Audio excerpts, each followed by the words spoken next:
farther than this enormously important Senate race that brings us together today. We need a responsive, democratic state government that is essential to advancing our vision for Maine.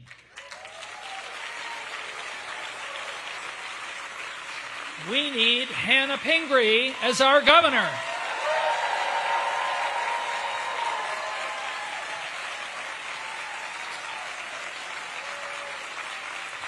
We need Maine Democrats in control of the Maine Senate and the Maine House so that they can elect an Attorney General and a Secretary of State who will protect our rights. We need Matt Dunlap.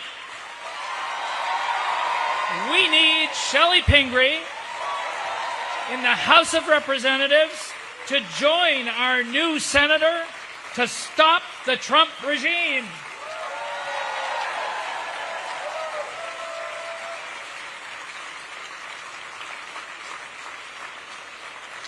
And after we stop the abuse of power, we need to build a new, inclusive, innovative, and representative government.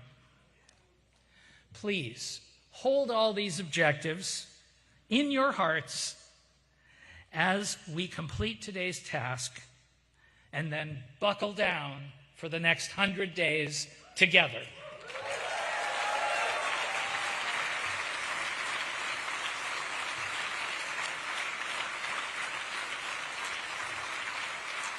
Thank you.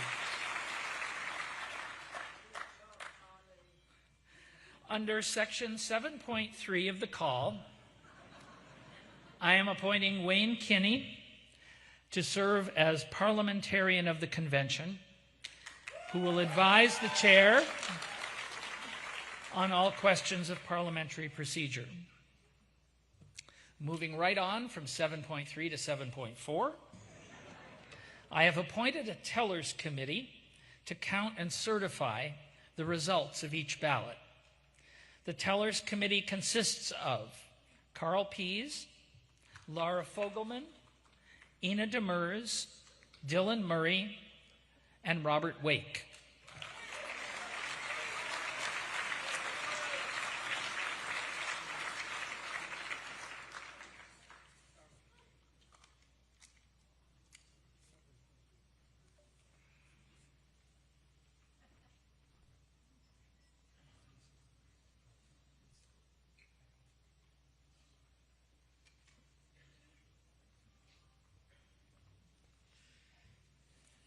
Excuse me.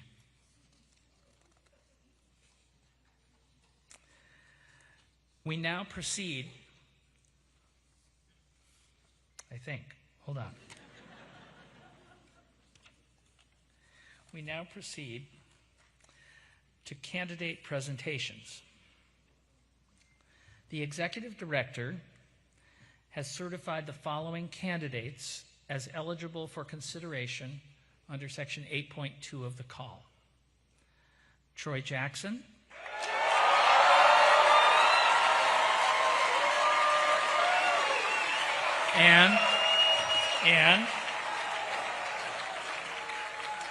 and Sandra Pelletier. The order of presentations was determined by a public drawing conducted by the chair, also under that same section of the call. Determined by that drawing, Troy Jackson will speak first and Sandra Pelletier will speak second. Each certified candidate will be presented. First, one supporter of Troy Jackson may offer a nominating speech of up to 2 minutes, and Troy Jackson will then speak for up to 5 minutes. Next, one supporter of Sandra Pelletier may offer a nominating speech of up to 2 minutes, and Sandra Pelletier will then speak for up to 5 minutes. No further remarks from the floor or otherwise will be permitted following those candidate presentations. and we will then proceed with voting.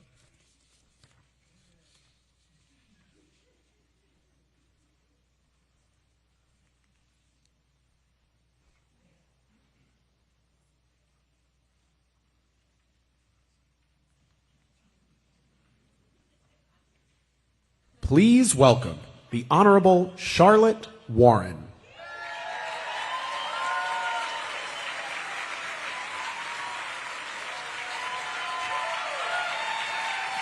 Thank you. Wow, thank you. Good morning, Democrats. I'm Charlotte Warren. I'm the former mayor of Hallowell. And I had the privilege of serving alongside Troy Jackson in the Maine legislature. But before Troy was my colleague, and long before he became my friend, he was one of my heroes. You see, I first met Troy about 20 years ago. I was working at the Maine Women's Lobby, sitting at my desk and listening to the House debate happening across the street. And then Troy stood up. He delivered a barn burner of a speech about working class Mainers. You could hear the passion in his voice. You could feel how deeply he loved the people that he served. I found myself standing alone in my office and cheering on Troy Jackson because Troy was speaking for us. He was speaking for my family. He was speaking for hardworking, blue-collar people who rarely heard their lives reflected in the halls of power. Listening to Troy that day made me think about my dad. My dad was never a fan of politics. He used to say that most politicians had no common sense and were educated way beyond their own intelligence. But I knew he would have loved Troy. When Troy finished speaking, I quickly packed up my bag, walked across the street, and chased him down outside the House chamber. I needed to meet the man I had just heard speaking with such conviction and through passion-filled tears for people like us. When I introduced myself and told Troy how much his words had moved me, he seemed genuinely surprised. He wasn't performing. He wasn't thinking about headlines or applause. He had simply stood up and spoken from the heart because he believed working people deserved someone willing to fight for them. That was Troy then, and now 20 years later, that is still Troy.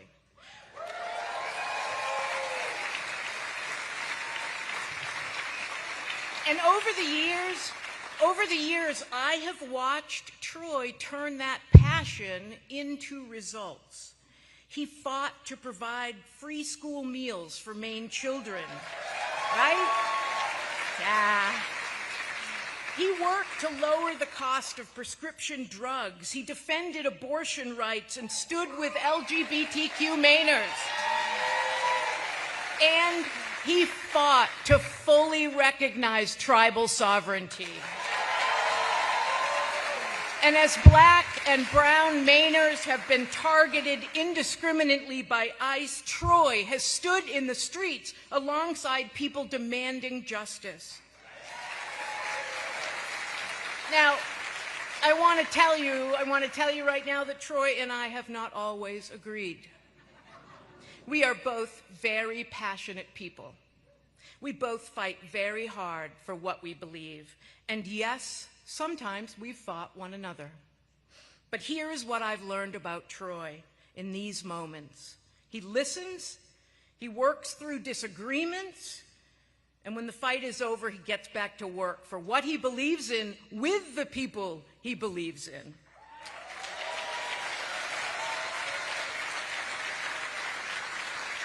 You never have to worry where Troy's heart is because he wears it on his sleeve. He's fiercely proud of where he came from. He carries a profound responsibility to speak for the people who've been ignored, silenced, and left behind. Troy cannot be bought by corporations or special interests. He is not in this. Troy is not in this for fancy fundraisers, the powerful friends, or flattering headlines. He is in it to fight for the logger in Allagash who cannot afford to retire, for the mother choosing between groceries and a prescription, for the young person wondering whether there's still a future for them here in Maine. And when our health care, our rights, and our livelihoods are on the line, Troy will never retreat behind carefully worded statements of concern. Right? Troy will act.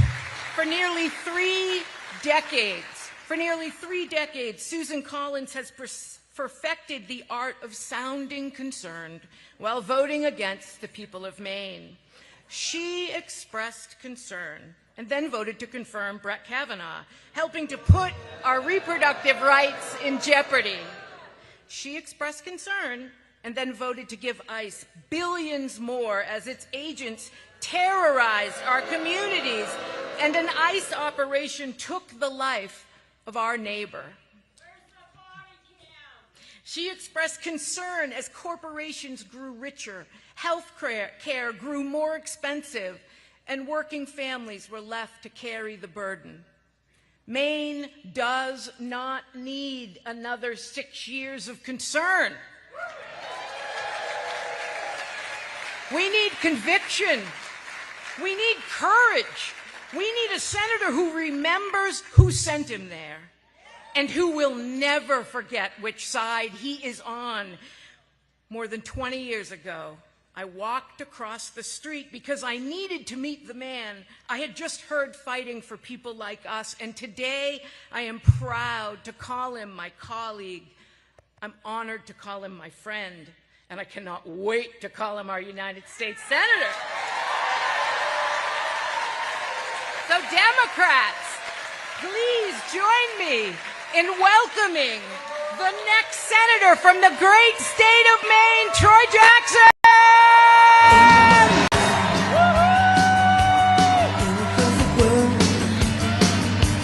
Everybody's out there crying to be heard, and I got a new fire burning in my eyes, lighting up the darkness, moving like a meteorite.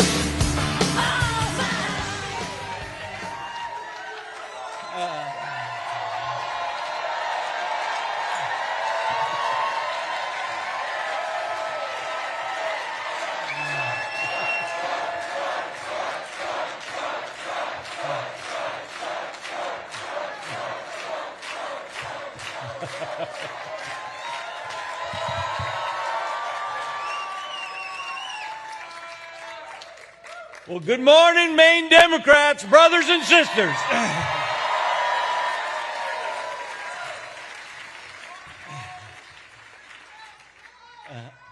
Hey, before we begin, I got one question. Are you ready to do this?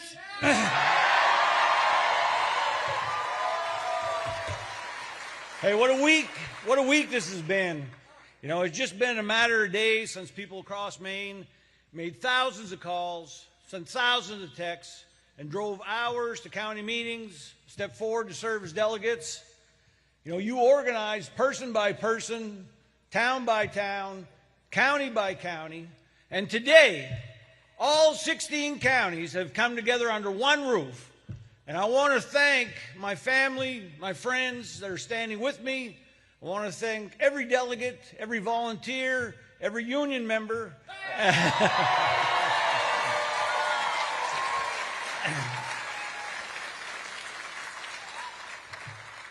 And every organizer and all the staff who made this convention possible. It's incredible.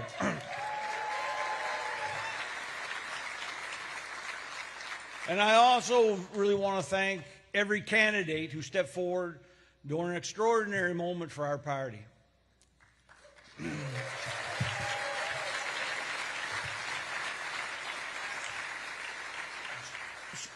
So look, I know that people came into this process supporting different candidates, and I know many of you poured your hearts into building this movement way before I ever entered this race.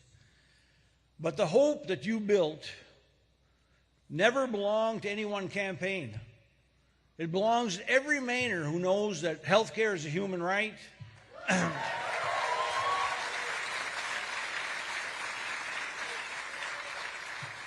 It belongs to every worker fighting for a union, a living wage, and a dignified retirement.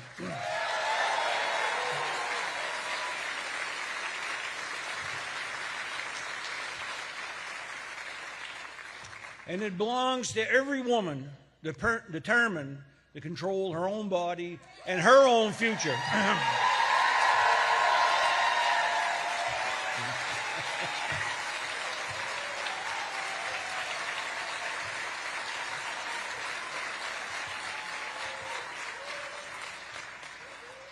And it belongs to every LGBTQ Mainer who deserves to live and love freely.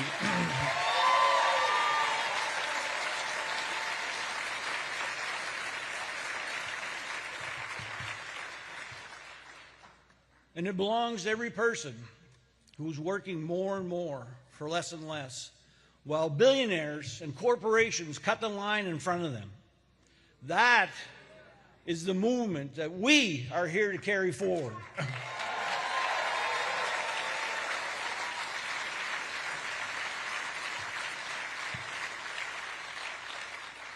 Because we're not from the left, we're not from the right, we're from the bottom, and we are rising.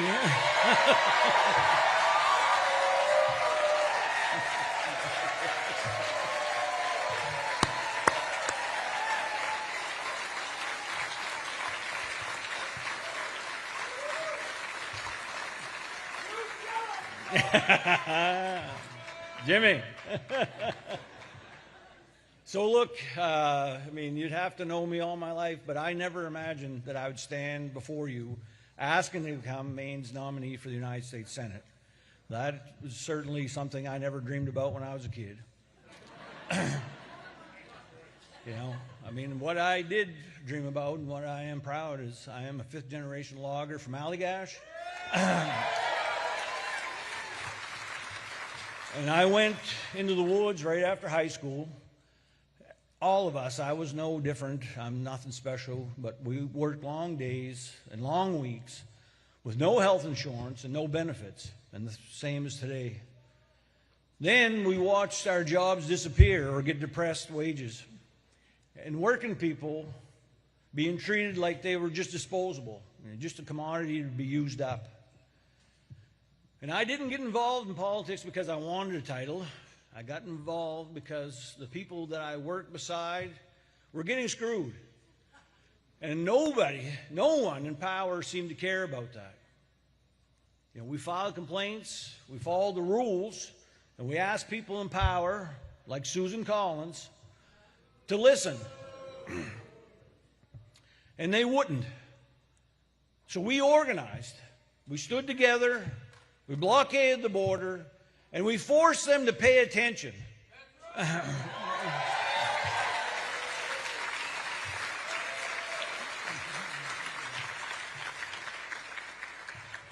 And that fight taught me a lesson that I've carried with me my entire life, something I think many of you understand also. Power is never just given to working people. We have to band together and take it.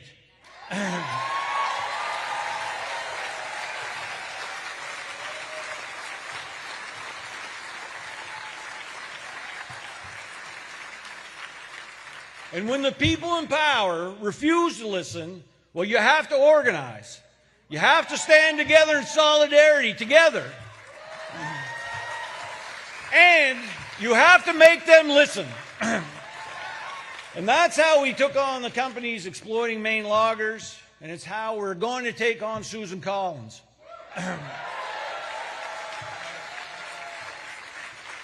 That's the heart that I carried on the blockade in '98. That's the heart that I carried into the Maine legislature. And it's the heart that I will carry into the United States Senate.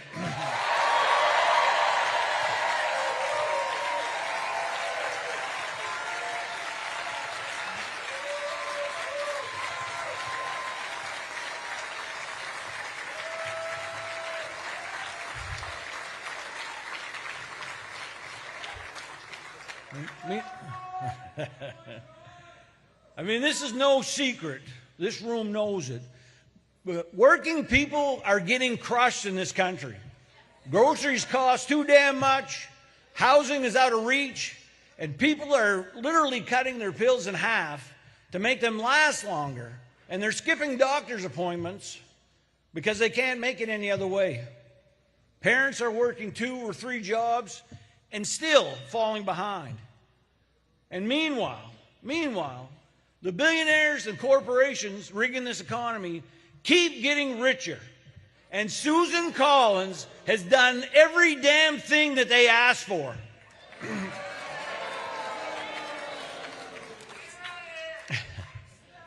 For nearly 30 years, Collins has told Maine that she is concerned. She was concerned while she rubber-stamped Trump's Medicaid cuts and gutted our health care. She's concerned when she cut taxes for corporations and the wealthy. Concerned when she confirmed justices who overturned Roe versus Wade. And really tragically, she was concerned when she gave ICE billions to terrorize our neighbors and murder people in the streets with no accountability.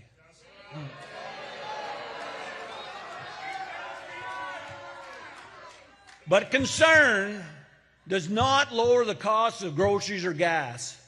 Concern does not keep our maternity wards and rural hospitals like down in Lincoln County open. Concern does not restore all the rights that she's taken away. Maine does not need another 6 years of concern. We need someone with courage. We need a fighter. And we need a senator who remembers exactly who sent them to Washington, which is you.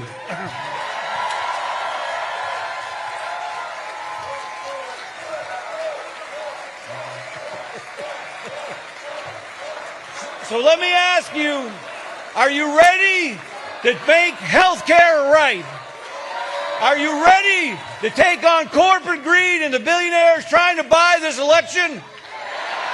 Are you ready to defend workers' reproductive freedom in every community under attack? And are you ready to defeat Susan Collins?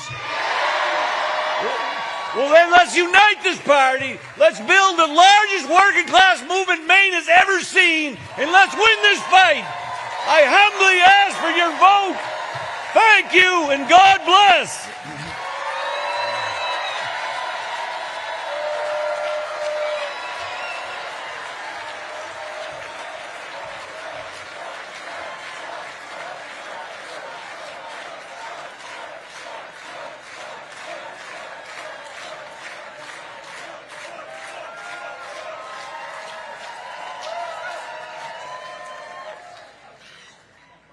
Please welcome Troy Pelletier.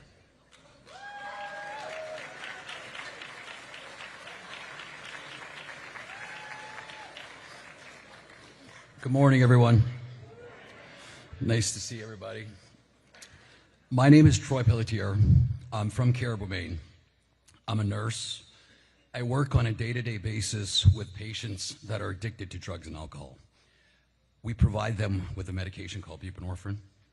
That medication helps them with the cravings that exist for drugs and alcohol. It's challenging, but that's what I do. But I'm here today to introduce my sister, Sandra Pelletier. Sandra, for anybody that doesn't know her, she's fearless, she's fierce, but she's also one of the kindest and nicest people that I've ever met in my entire lifetime. Don't mistake her kindness for weakness, because that's not really what the situation is. Sandra is a force more powerful than anyone that I've ever met in my entire lifetime. So powerful that when I got married, I actually chose her for my best man. The reason why I did is because I looked around at the people that were my choices, best friends, good men, but I thought, who has my back? Who would never let me down? And who has more balls than any man that I know? It's my sister. And for anybody that doesn't know her, you'll soon find out. She's incredible. No one was surprised when she said that she was going to enter into this race. We all thought, good for you. You deserve to be there, and you are the candidate that can beat Susan Collins. We always knew that Sandra was great, even from the time that she was a child. At kindergarten, her first day of kindergarten, and I swear that this is true, we have a picture of her getting onto the bus with a suit and a briefcase. We were all thinking at that time, you know, this is kind of crazy, but she's bound for greatness. And, you know, her entire life, every organization that she ever ran for, every club, every group, anything that she ever ran for, she was the president of. And realistically, the reason for that is because people trust her. People want her as their leader. People respect her. People want to work with her because she's so powerful and cool. I'd like for you to just take a moment to help me recognize and welcome not only my best man, but my sister, Sandra Pelletier. I will scream loud tonight. Can you hear my voice this time? This is my fight song. Take back my life song. Prove I'm alright song. My power's turned off. I want to thank you for the platform and the opportunity to speak to you today. And I want to thank my brother, who I love madly, and I will delete that picture from his phone so he cannot share it with you. So I grew up in Caribou, Maine, and we had a meager beginning, and we struggled, like a lot of Mainers struggle. And when we got a leg up, my dad started to deliver mail, even in 10 below zero weather. And when I went to Husson University in Bangor, I worked 4 jobs to create an opportunity for myself, and it taught me responsibility. What does responsibility look like? And it's not a slogan. It's standing up for the people who rely on you, who count on you, and delivering for them every single time. Today, you come to this room, and you have that same responsibility. I know a lot of you came supporting another candidate, and I respect that.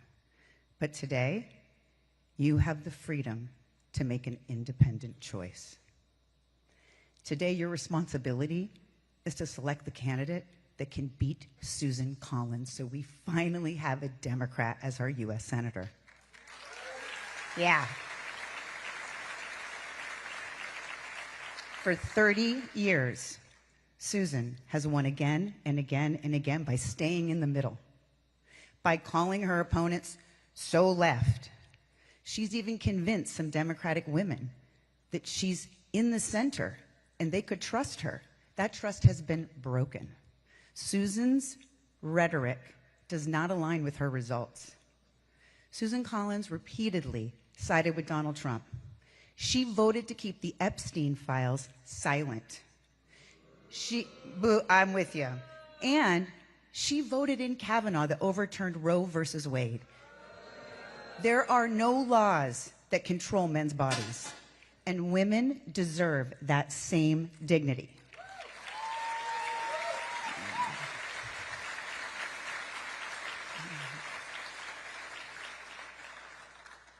She voted with Big Pharma so that medication prices could not be lowered for our seniors. She voted to increase the funding for ICE when our citizens were being gunned down in our streets. And she voted to increase federal funding and defensive arms for Iran, and did not vote to take moderate measures to hold Netanyahu accountable. But look, talking about her offenses isn't going to beat Susan Collins. What's going to beat Susan Collins is 3 things. Number 1, we have to expose all of her claims that she never, ever stood up for. When Mainers needed her most, she turned her head the other way. It's shameful. I have spent my career shaming the powerful, and I have won again and again and again. The second thing that's going to be required to beat Susan Collins is our party needs to create a coalition. Not just Democrats. We need the independents and we need the moderates. We need to appeal to them to say a label is less important than a senator that can deliver for you. My career, I have fought. I started a healthcare company to bring the first and the only birth control that has no hormones, no systemic activity in your body. And the reason I did it is 23 million women cannot use hormones. They've had cancer. They don't want hormones in their breast milk. And young women say, why would I put something in my body every day, a drug that I don't need to save my life, when every day I suffer with side effects? And I had to fight like hell to get this drug through the FDA. And then I had to go to Washington on both sides of the aisle to get this drug covered so that women can have access to the health care they deserve. Thank you. I'm actually really proud of that, so thank you. The other thing that's going to be required, and the third and final thing, is a leader that's measured, that's calm, that knows how to behave under serious pressure. Someone who is calculated and strategic, with the heart and the head and the backbone to know how to negotiate and how to represent the Democratic Party every single time, 100% of the time. When my son was 11, I was diagnosed with aggressive breast cancer. And I had to have my breast removed. In case you couldn't tell, I say that my brain grew because my breasts couldn't. Makes me feel a little bit better. Then I had to have my ovaries and my uterus and my cervix removed. I went through rounds and rounds of chemo. I lost all my hair. And I went back to work every single day on the days I wasn't in chemo. Because, thank you. And I did that because there was a lot of work that still had to be done. And I did that because, look, cancer does not discriminate. And I wanted it to be known that cancer was going to rue the day it knocked on my door. But I know how to fight. I know how to fight in my personal life. I know how to fight in my professional life. I have had to negotiate with bullies again and again and again, and I have won every single time. My superpower is reading the room, understanding my opponent, and really looking, thinking, and changing my behavior, because why talk if no one's going to listen? You have to have the ability to understand what you're up against. Susan Collins, she's a worthy opponent, but she's weak right now. And it is time. She is going to try to run the same campaign that she has always run. We have a chance to stop her. Today is an opportunity for you to select a candidate that can beat Susan Collins. It is time that we have a Democrat in that seat. And, you know, sometimes when I think about my dad delivering mail, I think it was about trust, delivering important information from neighbor to neighbor. Today, that trust is in you. The constituents of Maine are asking for your trust to pick the very best candidate that can finally beat Susan Collins. And so today, I'd like to say to you, pick me. Choose me. And together, we will have a Democratic U.S. Senator that beats Susan Collins. Thank you.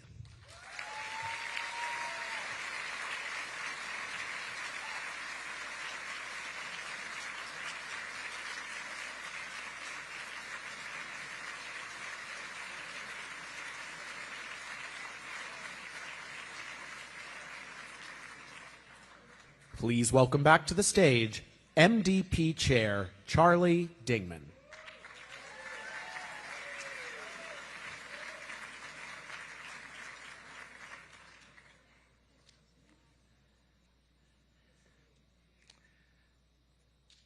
Hello again.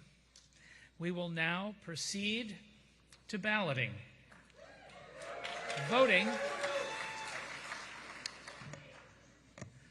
Voting will be by ballot, and each voting member is entitled to vote for a single candidate on each ballot. There is no proxy voting. A voting member must be personally present to cast a ballot. You must write your name and sign your name on your ballot for the ballot to count.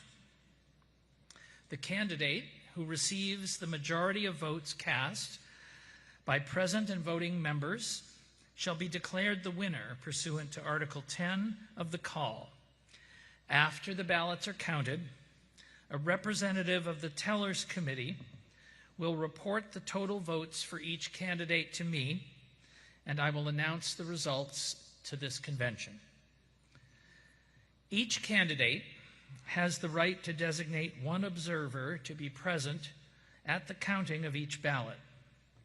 Will each candidate please identify their observer and send that person to the count room at this time? Thank you. Voting will now begin. Ushers will distribute ballots to each row. Please make sure you vote for only one candidate and both print and sign your name. Ushers will collect completed ballots and transmit them directly to the count room.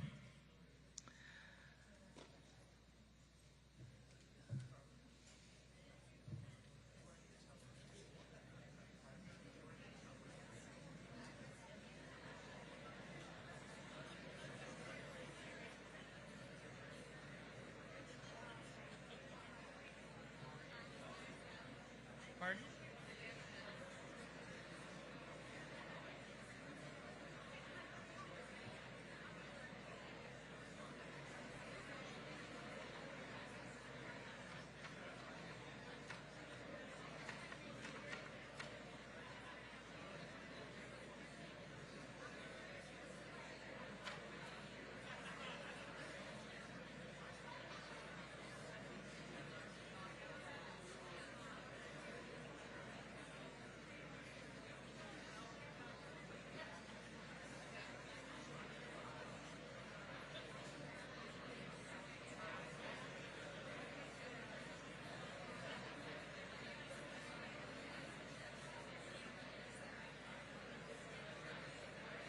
I'll just repeat so that you all know what's going on. The ushers will provide ballots row by row, and you need to remember to both print and sign your name on the ballot.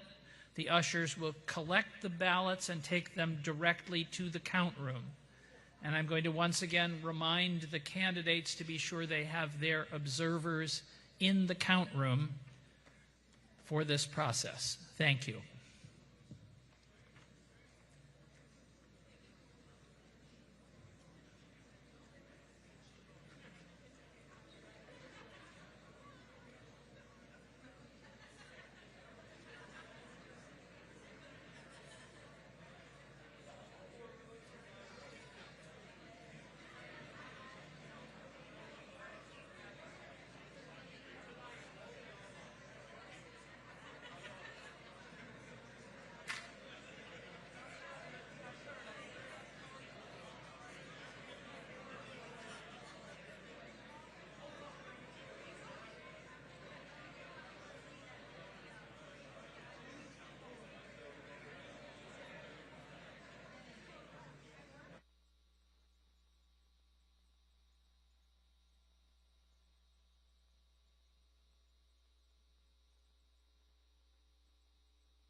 Hello, everyone. Just want to offer a time check. I'm hoping that we can finish voting in the next 10 minutes. And I would ask if anyone is having any difficulty or needs any help voting, please raise your hand so that we can get someone to you. And if you don't need any special assistance, just please complete the ballot as quickly as you can.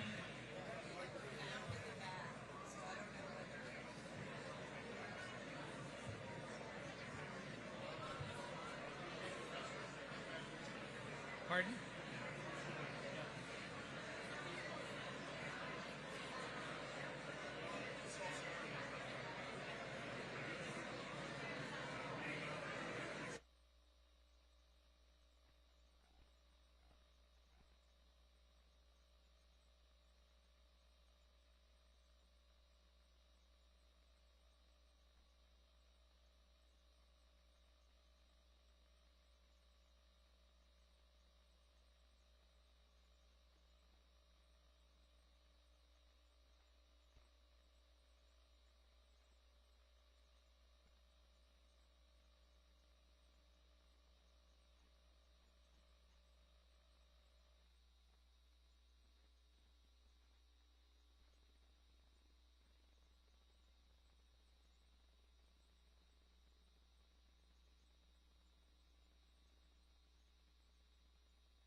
Voting is now,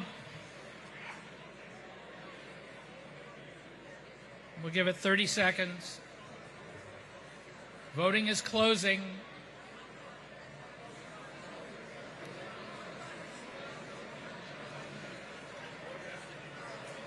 What?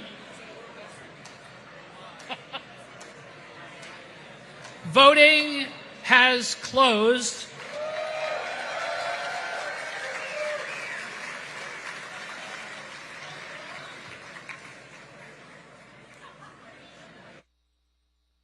Voting is now closed. Voting tabulation is underway. Please feel free to take a break, and the program will resume in 20 minutes.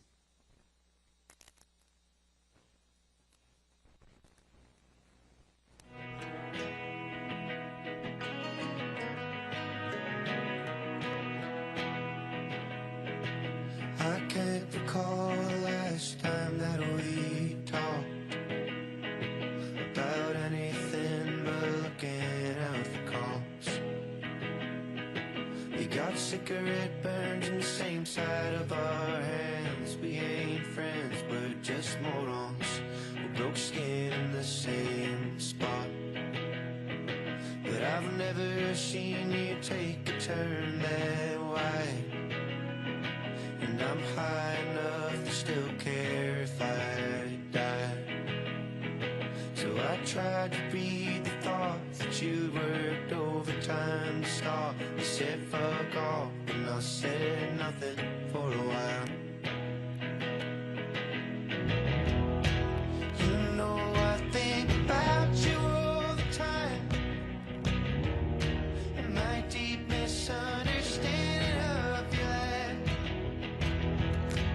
How bad it must have been for you back then, and how hard it was to keep it all inside. I hope you settle down.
with someone who isn't scared to ask. I hope that you're not losing sleep about what's next, or about your soul and what he might do with it.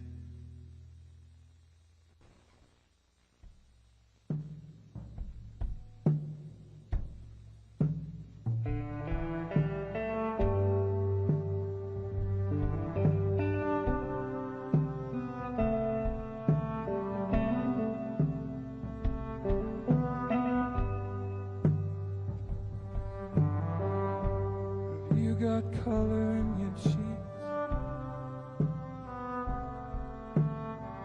You ever get the fear that you can't shift, the type that sticks around like something in your teeth? There's some aces up your sleeve. No idea that you're in deep. I dreamt about you nearly every night this week. Any secrets can you keep? 'Cause there's this tune I found that makes me think of you somehow, and I play it on repeat until I fall asleep, spilling drinks on my settee. Do I wanna know if this feeling goes both ways? It's sad to see you go, sorta hoping that you'd stay. Darling, we both know that the nights are mainly made for saying things that you can't say tomorrow day. Crawling back to you, never thought of crawling when you had a few, 'cause I always do. Maybe I'm too busy being yours to fall for somebody new. I thought it through.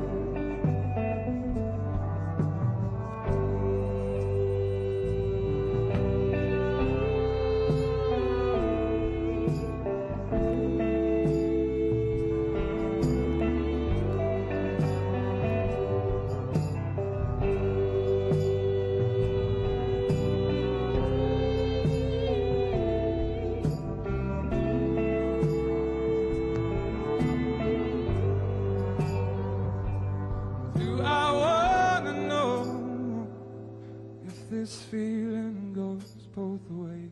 It's sad to see you go, sort of hoping that you'd stay. Darling, we both know that the nights are mainly made for saying things that you can't say tomorrow day. Oh, crawling back to you. Never thought of crawling when you had a few, 'cause I always do. Maybe I'm too busy being yours to fall for somebody new. Now I thought it through, crawling back to you. Never thought of calling when you had a few, 'cause I always do. Maybe I'm too busy being yours to fall for somebody new. Now I thought it through, crawling back to you. Ever thought of calling when you had a few, 'cause I always do.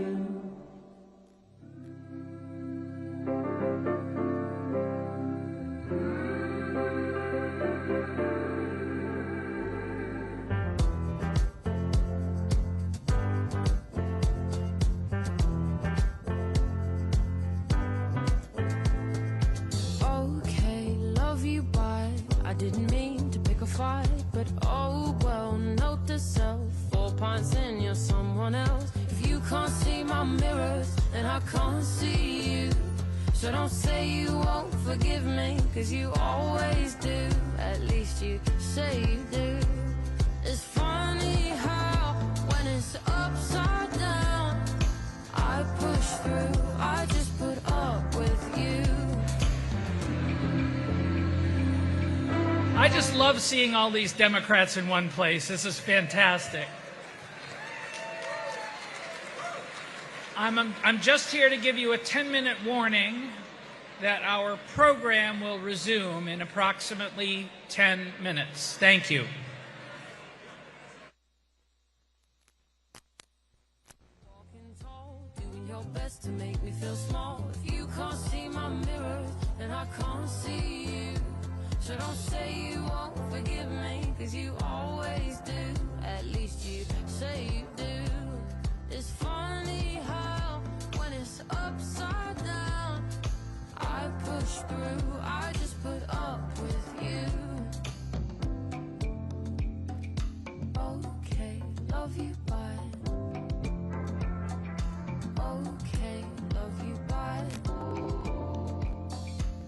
Okay, love you, bye. Oh, well, note to self, 4 pints and I'm someone else. But you're no angel, please. So could you just put up with me? If you can't see my mirrors, then I can't see you. So don't say you won't forgive me, 'cause you always do. At least you say you do. It's funny how when it's upside down, I push through, I just put up with you. I just put up with you. I just put up with you. I've been stuck in my head thinking of what we meant.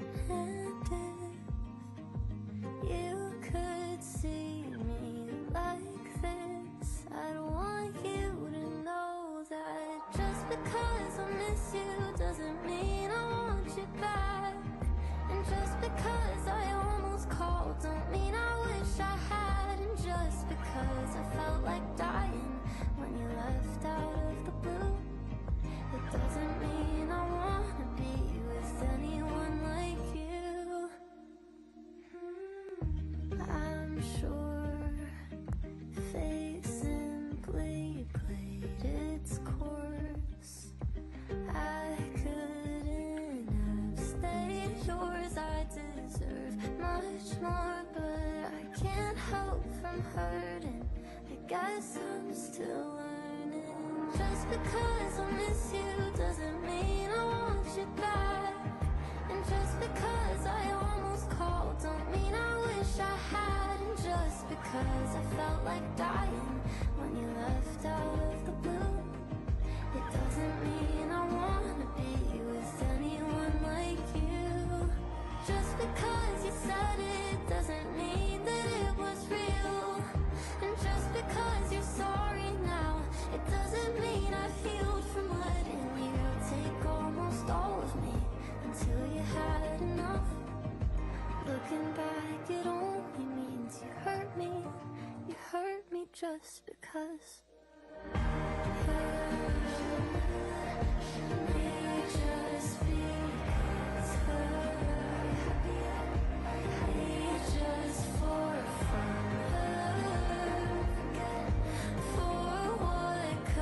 Looking back, it only means you hurt me.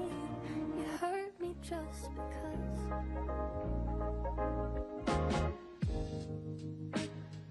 Thought I was done with this feeling.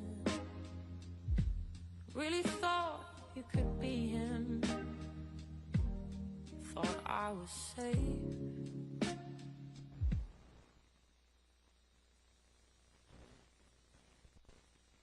Please take your seats. The program is resuming momentarily.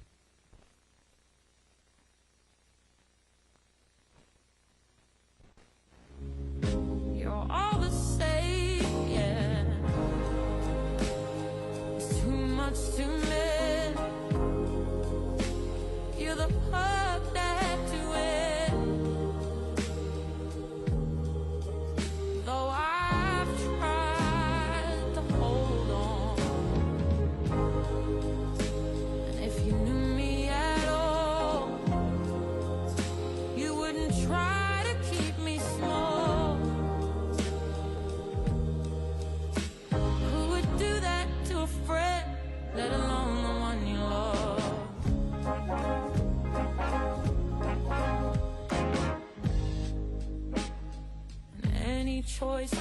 bet worth making. I'd push you to take it. No questions asked, no doubt in mind. But when they're mine, yeah, you react like I'm crossing a line. I'm too much to handle and just dial it back a bit. Well, I'm not having it, babe. It's too much to bear. You're the part that you win. Oh, I tried to hold on.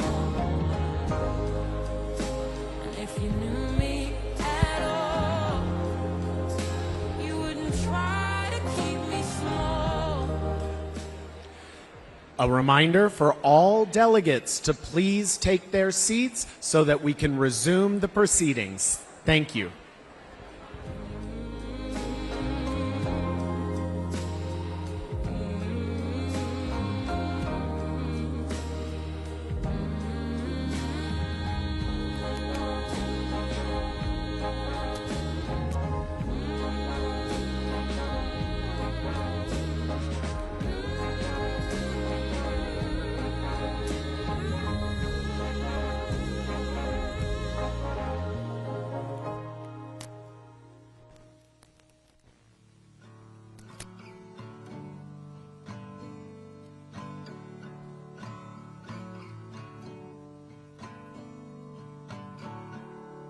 Spring into summer and the winter's gone. I try to hold on to it, but the current's too strong.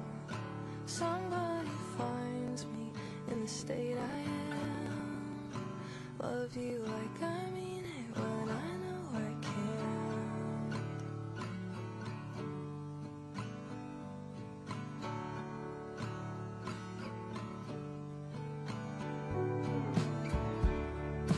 Hold it against me, cool to the touch. Nobody knows what it's like to be us. Somebody finds me in the shallow end. Love you like I mean it just because I can.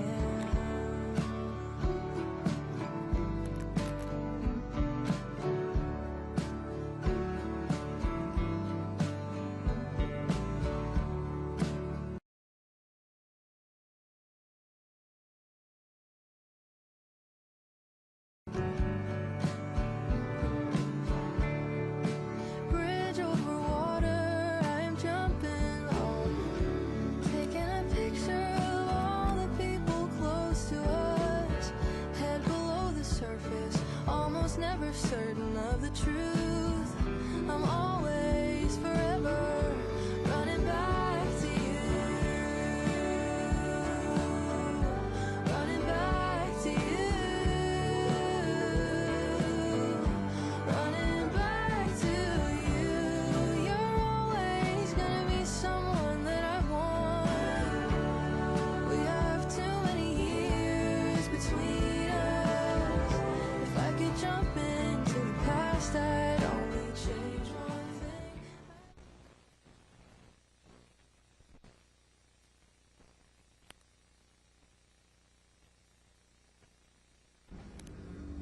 I have pledged that if I'm elected, I will only serve 2 terms. 12 years is long enough. That was Susan Collins, almost 30 years ago. 2 terms became 3, then 4, then 5. Now I'm running. she wants a 6th. It was one of the first promises Susan Collins made, but it wouldn't be the last time she told us one thing, then did another.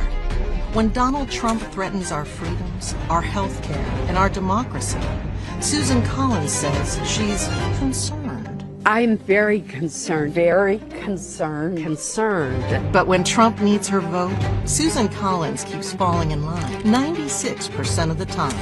She was a key backer of Trump's so-called Big Beautiful Bill that is cutting Medicaid, threatening our rural hospitals, and driving up costs for Maine families.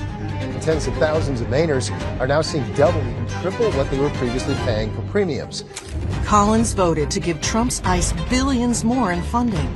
Now Maine communities are living in fear. 26-year-old Johann Sebastian Guerrero was killed in the shooting. Second person in less than a week has been shot and killed by Immigration and Customs Enforcement. And when the Senate had a chance to rein in Donald Trump's war in Iran that's driving up costs, Susan Collins voted no. Trump needed a vote for RFK Jr., who is dismantling public health protections. Collins caved. She's violated the Stock Act by failing to disclose for months 24 stock transactions worth up to $395,000. I just wanted to ask you about your household shares in military companies, and do you think that that's a conflict of interest given your position as the chair of the Appropriations Committee? I have no idea what you're talking about. Super PACs supporting Susan Collins took $3 million from Epstein Associates. Senator Susan Collins is defending her vote against the latest effort to release the Epstein files. And Susan Collins cast a decisive vote to confirm Trump's Supreme Court justices. I will vote to confirm Judge Kavanaugh, who overturned Roe v. Wade, banning abortion across the country. Which of these votes do you regret the most? Well, I don't regret any of those votes. No regrets. Not for the freedoms her votes help take away. Not for the health care she's put at risk. Not for voting with Donald Trump 96% of the time. Susan Collins, you're doing good. Give a shout out to Susan Collins, who's doing a great job. MAGA approves, but Mainers are the ones paying the price. She's supporting a fascist government. She's not talking to her constituents. Susan Collins has not held a town hall for Mainers in over 25 years. That is who Susan Collins answers to. Not the Mainers she refuses to face. Not the families paying the price for her votes. Donald Trump, J.D. Vance, and the powerful interests that have kept her in Washington for 30 years. But Susan Collins has no power if we don't give it to her. We have the power to take it back. This is our moment to come together and to put an end to Susan Collins' 30 years in Washington. Together, we will defeat Susan Collins, take back the Senate, and build a brighter future for Maine.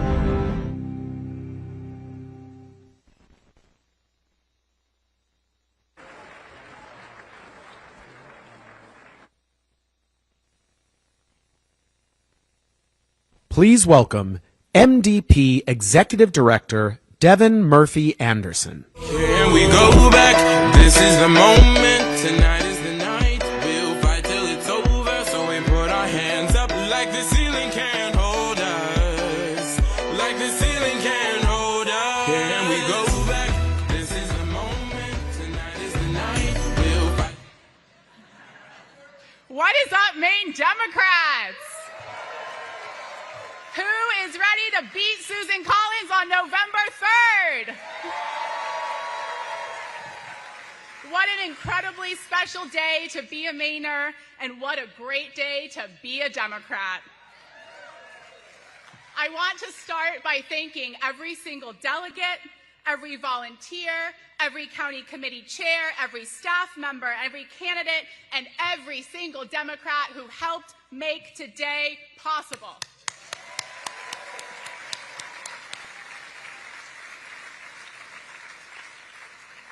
Over the past few weeks, we have asked an incredible amount of this party. We have asked so much of you. We've asked people to adapt quickly, to organize on an unprecedented timeline, and to step up for our state and for our country, and that is exactly what every single one of you did.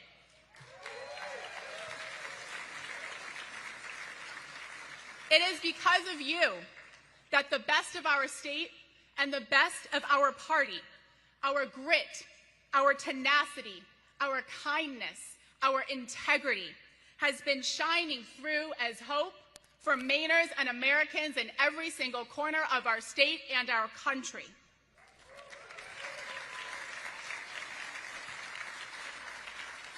And this has been an incredible exercise for us, that democracy, while sometimes really messy, is always, always worth fighting for.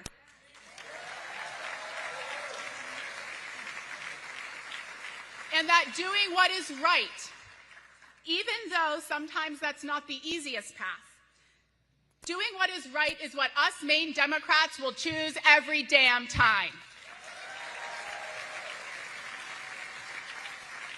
And that there is no amount of pressure or noise or national attention that will cause us Mainers and will cause us Democrats to stray or abandon our values. Because from the very beginning, Maine, this was our process. And when push comes to shove, what us Mainers always do is choose each other. We help each other. We support each other. We step up for each other.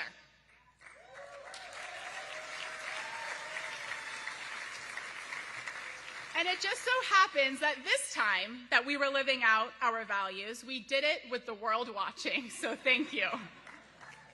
Thank you for standing strong under pressure, for getting involved in this process, for engaging in our precious democracy, and for strengthening our party. Today belongs to you.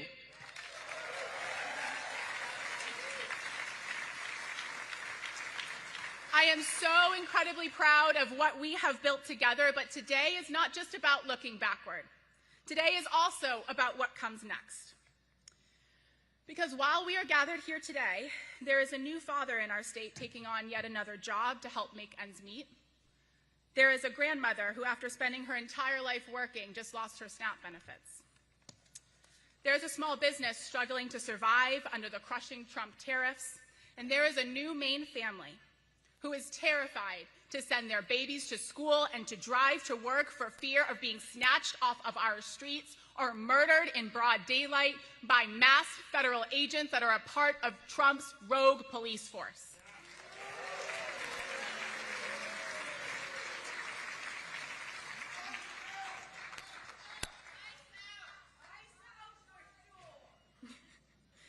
That new father is my little brother, a lobsterman in Harpswell. He's making the impossible decision to leave his new family behind to go offshore fishing because as us Mainers struggle, Susan Collins is getting richer.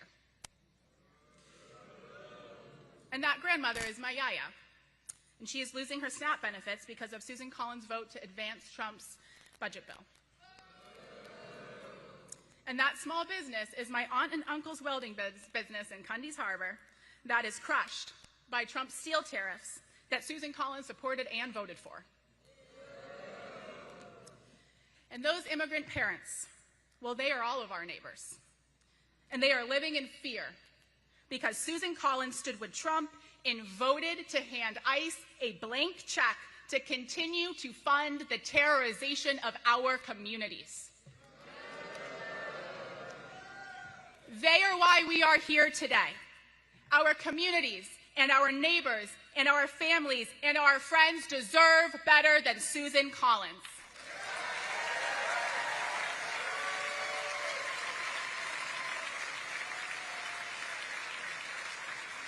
Today, we are choosing the next Democratic nominee for the United States Senate, not just simply because we had to fill a vacancy, but because Maine deserves a senator who fights for them.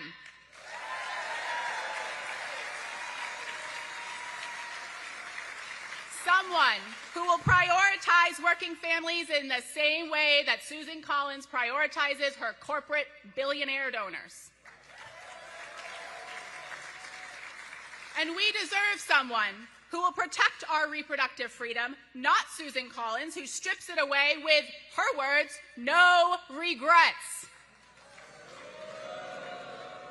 And we deserve someone who believes that our democracy is worth defending like every single one of us in this room and not put it at risk by voting with Donald Trump 96% of the time. This election is about the future of our state. It is about each other. It is about the future of our country. And it is about accountability. For way too damn long, Susan Collins has promised one thing and delivered another. And time after time after time, when the stakes have been highest for us Mainers, she has chosen her donors and her corporate interests over the people she represents, which is us. And let me be very clear, this moment belongs to us. This election belongs to us. And that this opportunity before us today, in just a few minutes, we will have our Democratic nominee for the United States Senate, and from that moment on, every single one of us will have the same job. We will leave this convention as one team. We will walk out of these doors as the Maine Democratic Party that is stronger than ever.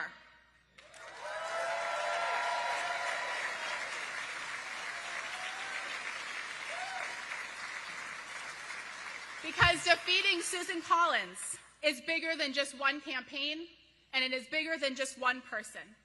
And the world, to be clear, will continue to watch. Because this race has consequences for Americans in every single corner of our great nation. And to that we say, we're up for the task.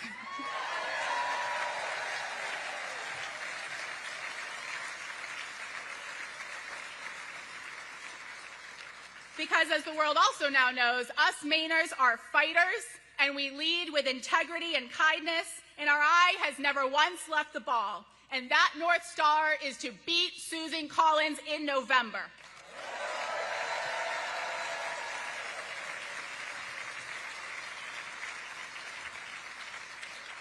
And just like you, I have watched this party over the last few weeks. I've watched us collectively step up to meet this moment. I've watched our staff and our volunteers work late into the night and around the clock and pull a lot of all-nighters. And I've watched county committees solve impossible logistical challenges. I've watched Democrats who have never been involved before raise their hand and say, how can I help this party? How can I help this state? How can I serve my country?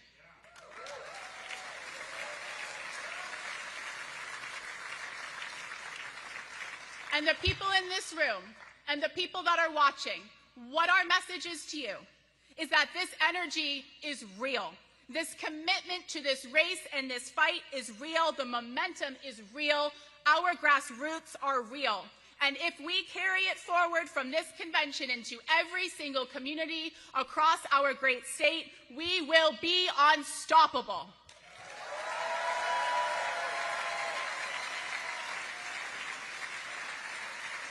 So today, I ask everyone in this room to remember why you got involved in the first place. Because I can guarantee it wasn't because the path was guaranteed. It was because you believed that Maine deserved better. You have your own family members that matter in this moment to you, who you're fighting for. You believed that our democracy was worth fighting for. You believed that when people come together around our shared values, that we can accomplish extraordinary things together.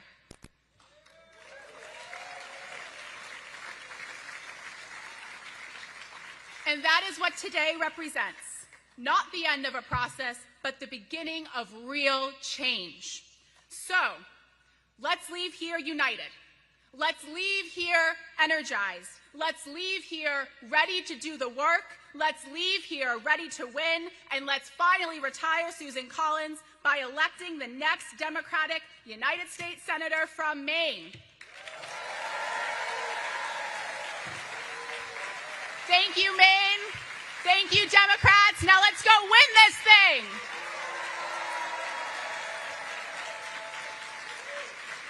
Please welcome back to the stage MDP Chair Charlie Dingman.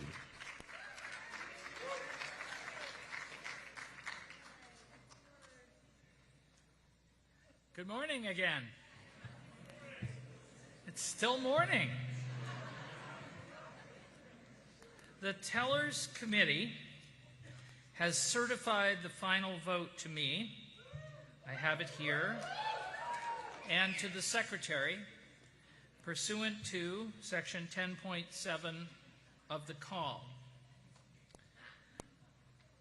The Teller Committee report is in front of me, and it has 3 lines. and I will read them from the bottom up.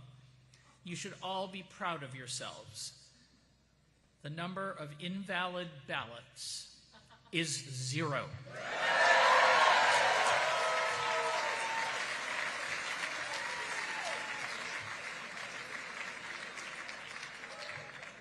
Five votes were cast for Sandra Pelletier, and 566 votes for Troy Jackson.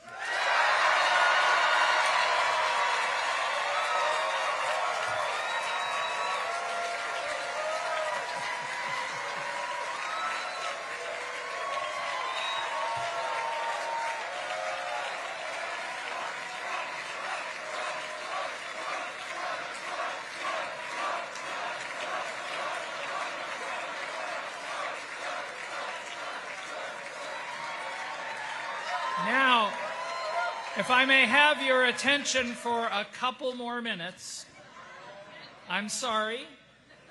This is the dry part, but it's very important. As you know, between the 10th of July and today, we have had to work out a new process, and we need to take the final steps in that process right now. I want to promise you that immediately after we complete these steps, you will have another opportunity to hear from your U.S. Senate nominee.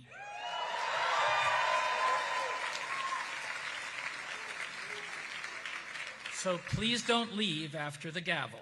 Thank you. The chair recognizes Jeanette Rivard. Jeanette Rivard, a state committee delegate, and understands that Jeanette Rivard moves the adoption of the convention report by the members of the Democratic State Committee. That report reads as follows: pursuant to the procedures set forth in the call for a nominating convention and the certified vote of the nominating convention, the Maine Democratic Party, let me read this motion correctly, Jeanette, I'm sorry. The Maine Democratic State Committee formally selects Troy Jackson as the replacement nominee for the Maine Democratic Party's candidate for U.S. Senate on the 2026 general election ballot. The Maine Democratic State Committee further authorizes and directs the chair and secretary of the Maine Democratic Party to deliver the required certificate to the Secretary of State in accordance with Title 21A of the Maine Revised Statutes, Section 363, and to take all other necessary steps to effectuate the placement on the general election ballot of the party's chosen replacement candidate. Is there a second for Ms. Rivard? It has been moved and seconded. This vote, again, is a vote to be taken only by the members of the Democratic State Committee. So those of you who have Democratic State Committee credentials and you are seated together, would ask you to use the cards that you have been given, a green card for yes and a red card for no. All those in favor of adopting the nominating convention report, which I have just read, please raise your green cards.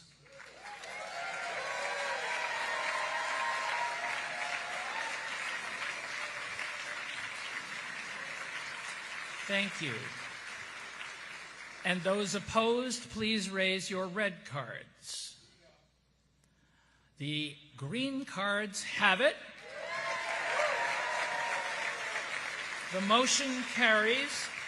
The convention report is hereby adopted, and Troy Jackson is officially certified as the Democratic Party's nominee for United States Senator in the 2026 general election in Maine.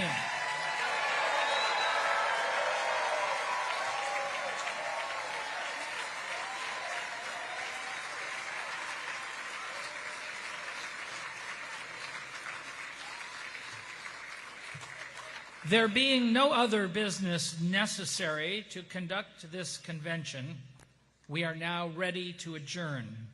Is there a motion to adjourn?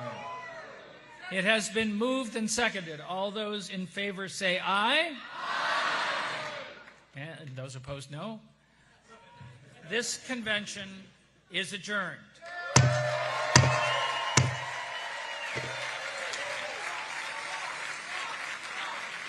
It is now my honor, and I am delighted to welcome our new Democratic U.S. Senate nominee to speak to you.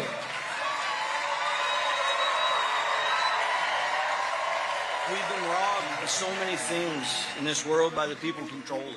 You know, I think about my sons, I think about my wife, my granddaughter who hasn't been born yet, and those things to me are everything in this world. And what little time we have is being stolen by an oligarchy who see us as nothing more than a commodity. You know, we're seeing a movement of everyday working class people, people that have been left behind, people that don't have health insurance, people that don't have child care, people that are looking for a government that's going to fight for them. Together, we can fix what's broken in Washington. We can pass Medicare for all. We can take on corporate power and the politicians in their pocket. We can create the future Mainers and Americans deserve. They said that a bunch of loggers could not take on the big landowners exploiting them. But we did. And they said a guy from Allagash could not rise to the Maine Senate. And I did. And now they're going to say that a grassroots campaign powered by working people cannot defeat Susan Collins. But you know what? They're wrong. They're wrong again. We're not from the left. We're not from the right. We're from the bottom, and we're rising. And I know what happens when working people decide that they've had enough. We lock arms, we fight back, and then we win. Let's go and beat Susan Collins and send a working class fighter from the North Woods of Maine to the United States Senate.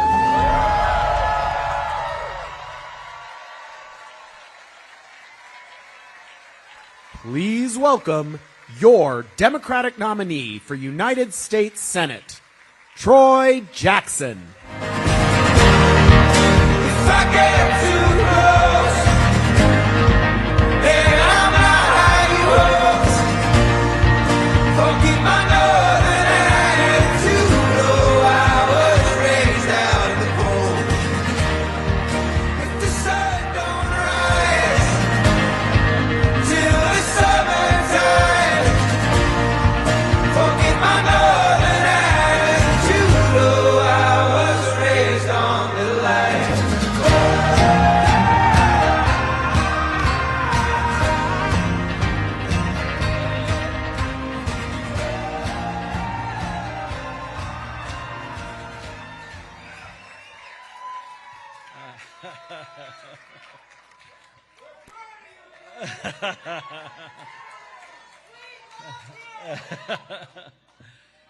Well, thank you, Maine. Thank you, brothers and sisters.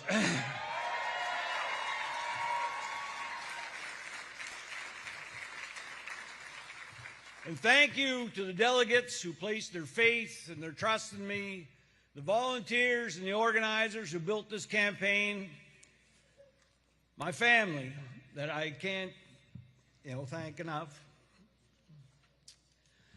the people of the St. John Valley and Aroostook County, and everyone who stood beside me through every fight, every step, every misstep. And thank you to every candidate who stepped forward during an extraordinary moment for the party. I spoke. Yeah.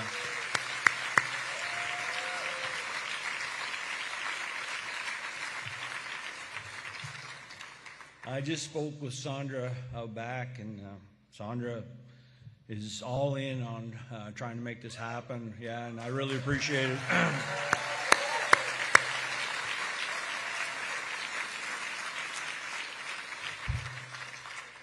So outside of my family, my immediate family, because all of you are my family,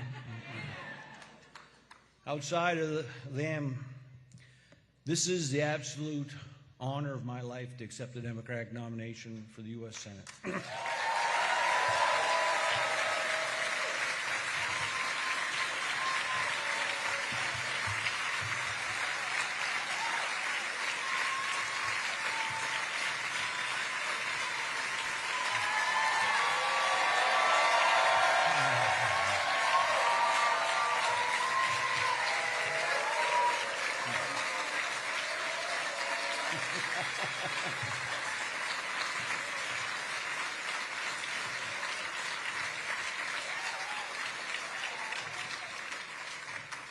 As you all know, this process came together faster than any of us expected. Again, the Democratic Party, Charlie, the whole staff, Devin, I mean, incredible work. But, yeah.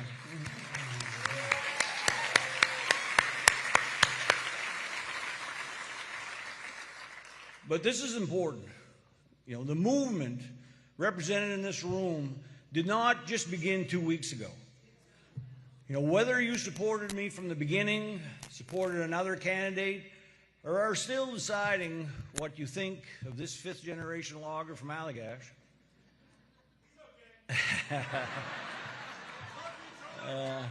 depends on who you ask. But seriously, I know, I've always known this, that your trust has to be earned. And so I want you to hear this directly from me. There is a place in this campaign for all of you. There is work for you in this movement. And I will spend every day, now through November, earning that trust. Because today, we turn the page. Today, this becomes a general election campaign. And today, we begin the work of defeating Susan Collins in November.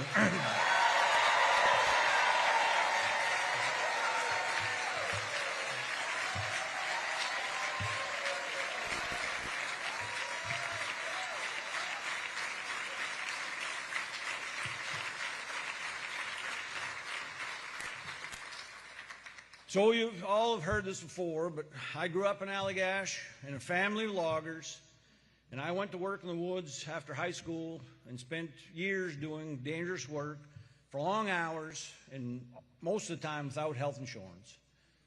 And again, everyone that's in that profession works hard. And we tried to take care of our families. We did follow the rules.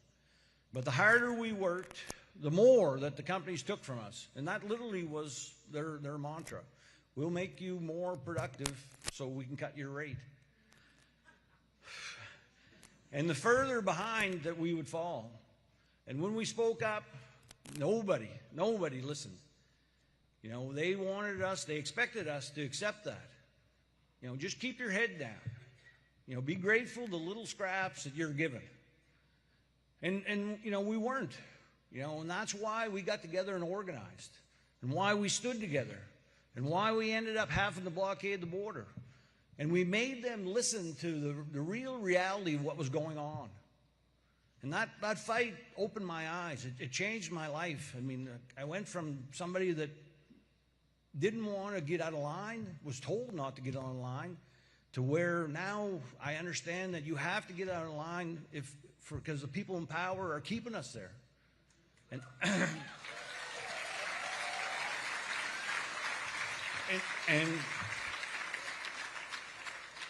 so it really did teach me that working people, despite all of our challenges, are not powerless. You know, we're only made to feel powerless when we stand alone. And that is what they try and do, is divide us. And that's why I entered public life. You know, fought for working people in the legislature and in the Maine Senate. And it's why I'm running for the United States Senate today.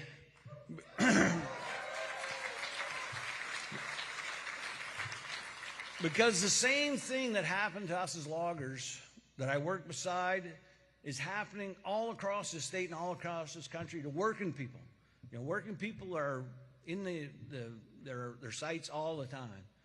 You know, people are doing everything they can right and still cannot get ahead. They're working 2 or 3 jobs to survive.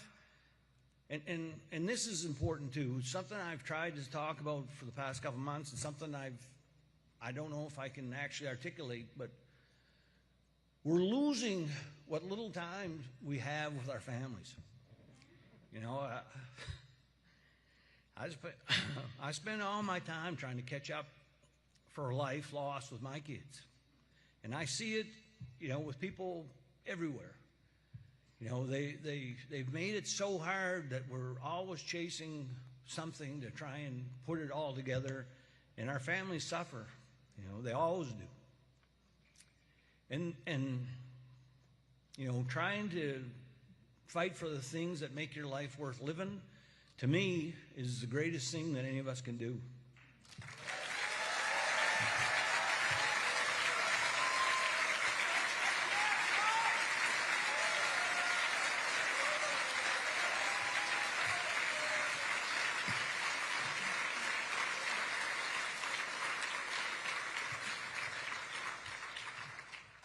Because, you know, this economy is not just about taking our money, and I really believe this. It is about taking pieces of our lives away from us. You know, they're watching the price of groceries climb while food companies report record profits. They're skipping doses of medication, canceling checkups, and seriously, and I know this very well, they're praying to God that they don't get sick because they can't afford another damn bill. And young Mainers across the state are wondering whether they'll be able to buy a home in the communities where they grew up, where they lived. And this, too, is, you know, ridiculous. But older Mainers are wondering whether their retirement that they worked their entire lives for will still be there for them. And rural communities are watching their jobs, their schools, and their hospitals disappear, and it's affecting the urban areas also. And Susan Collins keeps telling us everything is just fine. And and you know, they act like, you know, we're idiots. But, you know, we know it isn't. You know, we all have eyes. We can see what's happening. We can see our paychecks and the bills that we have. And we know that we are getting screwed. And we also know who's to blame. And I'm running to change that.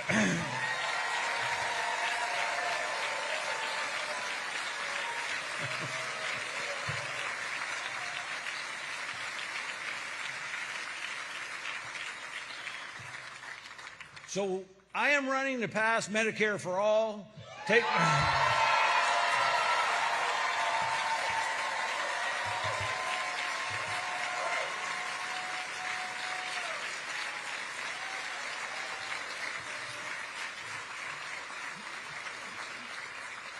To take on corporate price gouging and build housing that folks in the state can actually afford.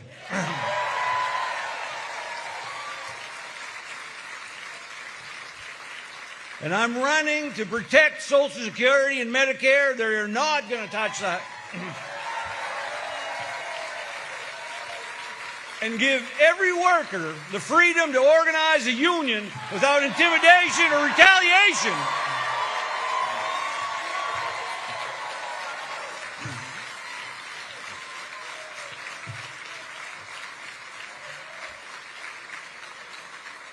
And I will fight to restore abortion rights nationwide.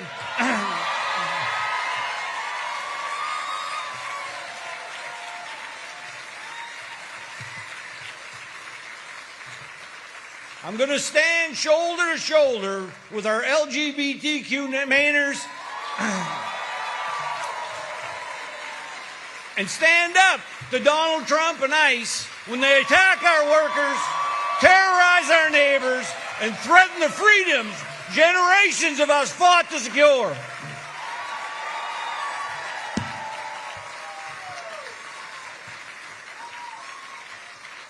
Look, that's what all of us here in Maine deserves from the next United States Senator, and in the exact opposite of what Susan Collins has given us.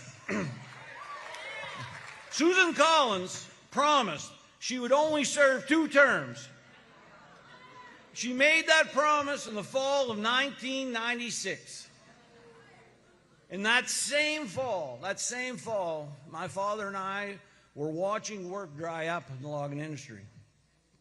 And by the next spring, we had to sell what we had to get out from under the debt. And like many people, I was just trying to figure out how to keep taking care of my family. 30 years later, Susan Collins is still in Washington. So I do have one question. Who has she served? She has served Donald Trump. She voted with him 96% of the time. She helped deliver enormous tax breaks to the corporations and the wealthy on our backs. And she voted to confirm Kavanaugh and Gorsuch, the Supreme Court justices who overturned Roe versus Wade. She has served the billionaires and corporations that fund her campaigns, and they've spent millions to keep her in Washington. And in return, She's voted for historic tax breaks for the people at the top, while working families are left paying the bill. And when Mainers needed her the most, she has served herself. You know, Collins is now worth millions, and she still refuses to support a ban on members of Congress trading stocks. I mean, that is the ultimate. Susan Collins and I both come from Aroostook County.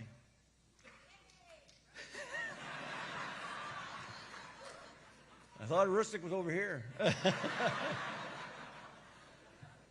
But that is where the similarities end.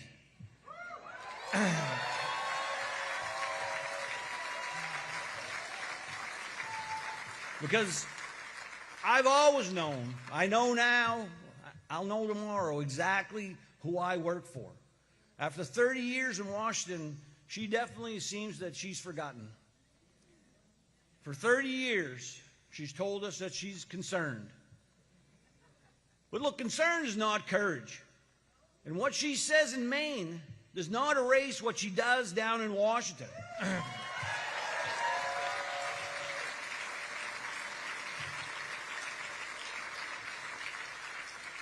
So one way or the other, this November, she will answer to the people of Maine. Because this election is not going to be decided by corporate PACs, big pharma, insurance companies, or the billionaires funding Susan Collins. It will be decided in union halls and at kitchen tables.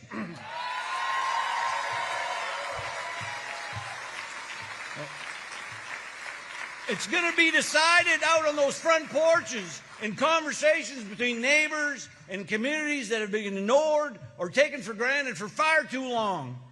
And it will be decided by people that have never volunteered for a campaign before.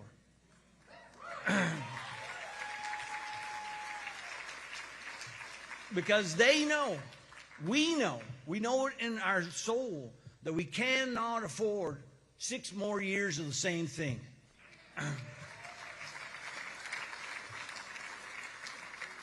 And that's how we, together, we will win this. You know, person by person, town by town, county by county. You know, we will welcome Democrats, Independents, Republicans who believe that working people finally deserve a fair deal. Even when we don't agree on every issue, because this movement is not from the left, it is not from the right, it's from the bottom, and we are rising!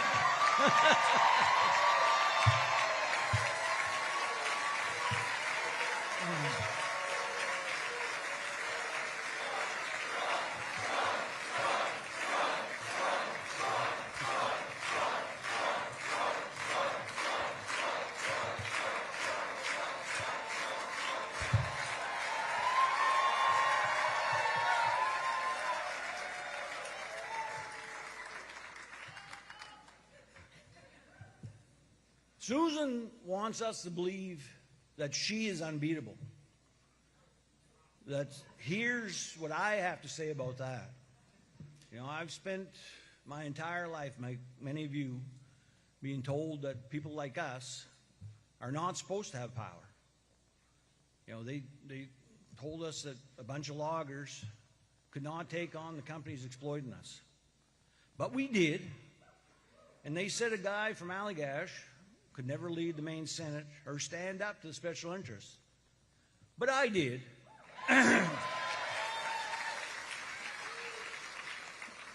So now they will say that a grassroots campaign powered by working people cannot defeat Susan Collins and every powerful interest standing behind her. They are wrong again.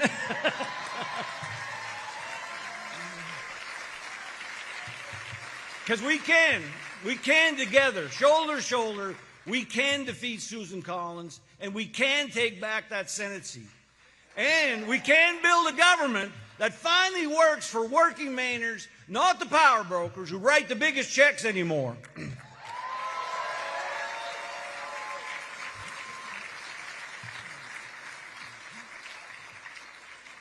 But look, there's never been a campaign that I won on my own. And this one, I cannot do it alone. Because this campaign honestly belongs to all of us. I can feel it every time I talk to somebody, the belief that there has to be a change in our government. There has to be a way that works for us. So if you've ever been ignored, underestimated, pushed around, or told that you have to wait your turn while the rich cut the line, I'm asking you to stand with us in this campaign.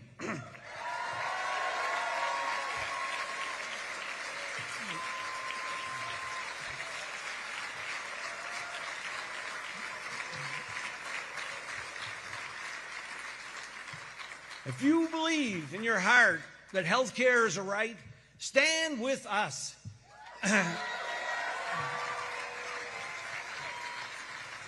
And if you believe that workers deserve power, stand with us. And if you believe our freedoms are worth defending, stand with us. And if you believe that Maine deserves a senator who will fight like hell for working class people, well, stand with us.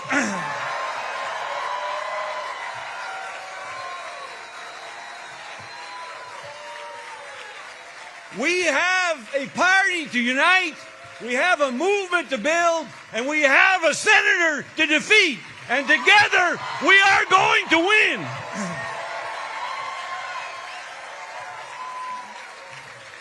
I can't thank you anymore. I am so inspired by all of you. God bless you, and let's get to work winning this race.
Forgive my northern attitude. Oh, I was raised out in the cold. If the sun don't shine till the summertime, forgive my northern attitude. Oh, I was raised on little light.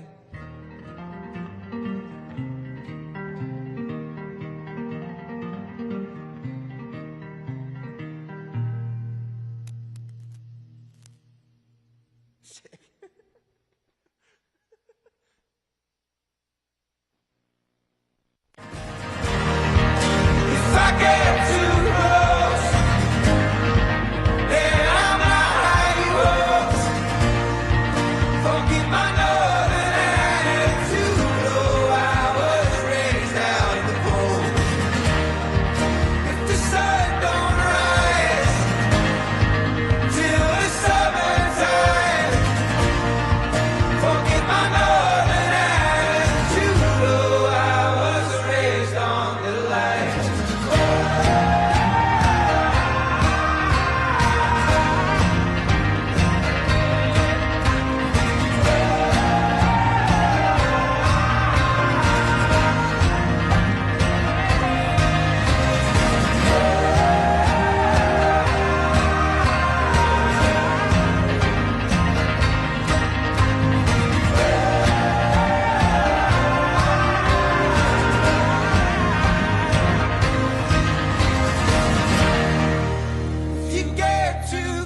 raised out in the cold.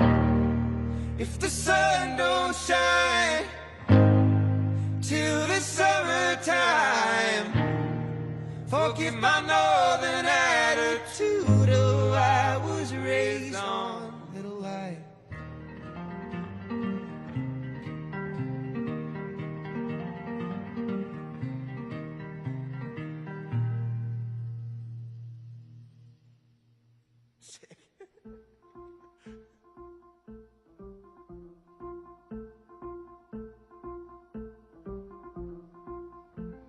I told you things that I never said. You're the golden boy and my worst regret. So I cut the cost and I limit feeling. You were all at once till the fade to black. Took your cigarettes and poems back. You were in my hands, now you're on my ceiling.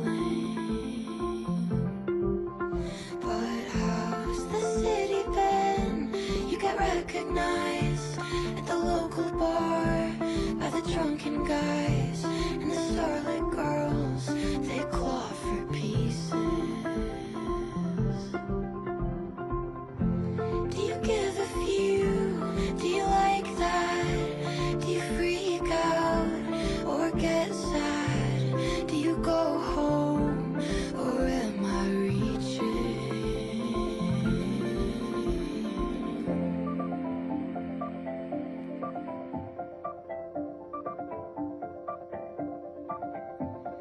Hey, wait, guess what? Yesterday I stopped and played it safe instead of walking straight to you to say stay.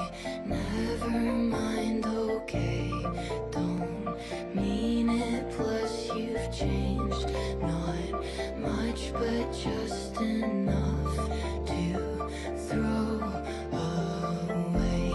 Fake fantasies and games I've lost a year, it's strange. Composed 100 ways to tell you, hey, what if I took your call as more than just a call, as writing on the walls. You built this cage, lost color in my face. You're fair and I'm insane. Hallucination, shame, guilt, pain, more pain, more pain, more pain, more pain. I told you things that I never said to anybody else. I regret them, but I'll pack it up and practice leaving. You were all at once till the fade to black, till the yellow glow turned a little sad. You were in my hands, but you're good at leaving.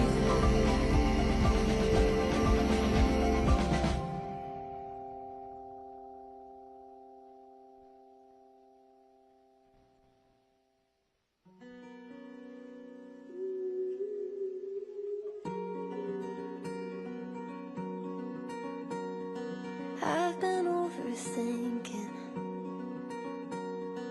I know it's a me thing. Close my eyes and see your face. I could stay right here for days, picturing you happy, somewhere looking at me. Wonder if it ever works, waiting on the universe. I care even in the moments when you're not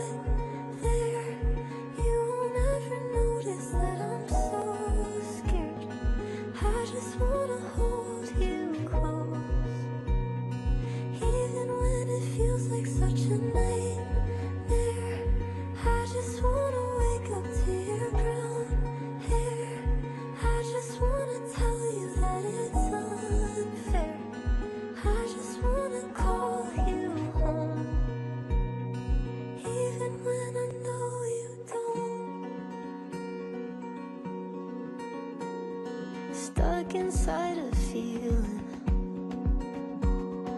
I don't need a reason.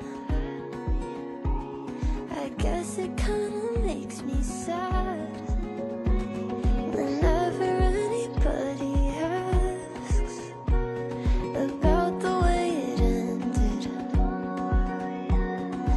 I said